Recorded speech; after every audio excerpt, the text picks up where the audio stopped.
Aaron Jones's availability could force the Vikings to carry 4 running backs when the final 53-man roster is established. Jones remains Minnesota's most dependable option on passing downs, but he is now 31 years old and has an injury history that makes a 3-back configuration increasingly difficult to trust. A hamstring injury sent him to injured reserve during the 2025 season and required Jordan Mason to handle a larger workload. Mason can provide physical early down running, but questions about his receiving and pass protection ability limit what Minnesota can comfortably ask him to do in obvious passing situations. Thor Nystrom of SKOL North delivered a particularly harsh assessment, arguing that Mason struggles as both a receiver and pass blocker. Those limitations matter because one missed protection assignment on 3rd and 7 can expose the quarterback to a direct hit, end a possession, and erase the progress made on the first 2 downs.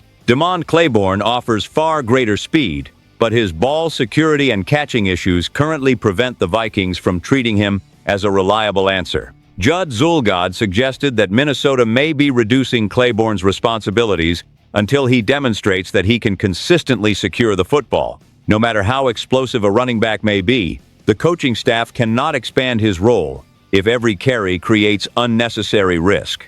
Those concerns have strengthened Xavier Scott's path to a possible 4th running back position. Scott may not possess Claiborne's dynamic athletic ceiling or Mason's power, but his ability to contribute on passing downs gives him a role the other reserves have not handled reliably during camp. Keeping Scott would provide insurance if Jones misses time, and would prevent Minnesota from relying on Mason or Claiborne in situations that do not match their current strengths.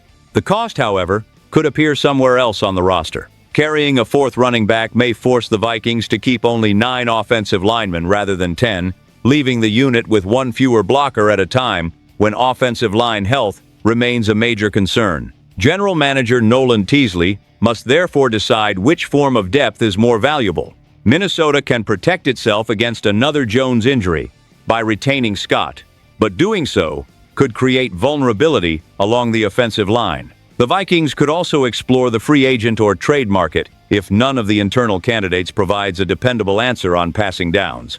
Teasley was willing to make trades during his time as an assistant general manager in Seattle, so it would not be surprising if he contacted other teams before sacrificing an additional offensive lineman. Jones remains trusted, productive, and popular within the locker room when healthy. The problem is that Minnesota cannot simply assume he will be available for every critical 3rd down snap.